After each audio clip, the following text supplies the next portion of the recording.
मी अस्मिता राहुल बागडे। माझ्या कवितेचं नाव आहे पाणी। आता निसर्ग नियमाप्रमाणे पाणी बरसतच नाही। ऋतुचक्राचे संतुलन बिघडलेले आहे। बळीराजा, शेतकरी, दुष्काळ, अतिवृष्टी यांनी त्रस्त आहे आणि त्याच अनुषंगाने मी माझी कविता लिहिलेली आहे पाणी।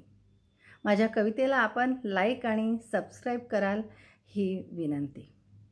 तर कवितेला सुरुवात करते आहे। कवितेचं नाव आहे पाणी। कुणीतरी म्हटलं आता पाणी पेरावं लागेल। कुणीतरी म्हटलं आता पाणी पेरावे लागेल। काय? पाण्याचं बियाणं कृषीच्या दुकानात मिळतं? काय? पाण्याचं बियाणं कृषीच्या दुकानात मिळतं? की फर्टिलायझर वापरून पाणी तयार भेटतं? की फर्टिलायझर वापरून पाणी तयार भेटतं? अहो अहो पाणी हे पाणी आहे। अहो पाणी हे पाणी आहे। सर्व प्राणी मात्रांचं जीवन आहे। अहो पाणी हे पाणी आहे। सर्व प्राणी मात्रांचं जीवन आहे। निसर्ग विचारतो तुम्ही झाडे तोडलीत। तुम्ही झाडे तोडली, टेकड्या फोडलीत, ढग अडवण्याचे माध्यमच नष्ट केलीत। निसर्ग विचारतो तुम्ही झाडे तोडलीत, टेकड्या फोडलीत, ढग अडविण्याचे माध्यमच नष्ट केलीत। जिथे कमी दाबाचा पट्टा, हवेचा गारवा, तेथेच मी बरसणार। जिथे कमी दाबाचा पट्टा, हवेचा गारवा, तेथेच मी बरसणार। आता पावसाळ्यात उन्हाळा व उन्हाळ्यात पावसाळा अनुभवायला मिळणार। आता पावसाळ्यात उन्हाळा व उन्हाळ्यात पावसाळा अनुभवायला मिळणार। वेळी अवेळी बरसण्यासाठी तुम्हीच मला आमंत्रण दिलं। वेळी अवेळी बरसण्यासाठी तुम्हीच मला आमंत्रण दिलं।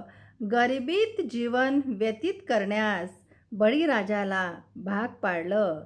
गरिबीत जीवन व्यतीत करण्यास बळीराजाला तुम्हीच भाग पाडलं। विकासाच्या नावाखाली झाडाच्या कत्तली केल्यात। विकासाच्या नावाखाली झाडाच्या कत्तली करतात।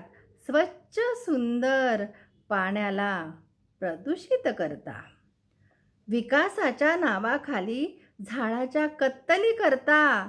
सुंदर स्वच्छ पाण्याला प्रदूषित करता। तुम्हाला पाणी पेरावंच लागेल।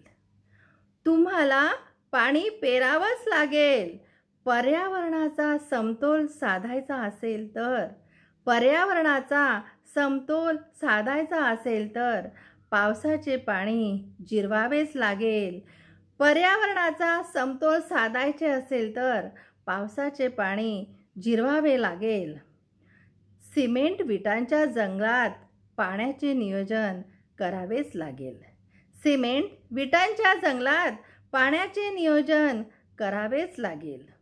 घरोघरी सरकारी इमारती शेजारी शेत जमिनीत पाणी मुरवावेच लागेल। घरोघरी सरकारी इमारती शेजारी शेत जमिनीत पाणी मुरवावेच लागेल।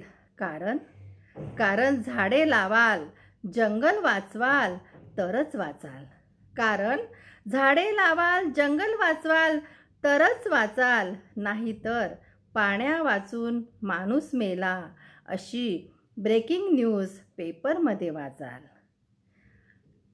झाडे लावा, जंगल वाचवाल तरच वाचाल, नाहीतर पाण्या वाचून माणूस मेला अशी ब्रेकिंग न्यूज पेपरमध्ये वाचाल। पाण्या वाचून माणूस मेला अशी ब्रेकिंग न्यूज पेपरमध्ये वाचाल। धन्यवाद।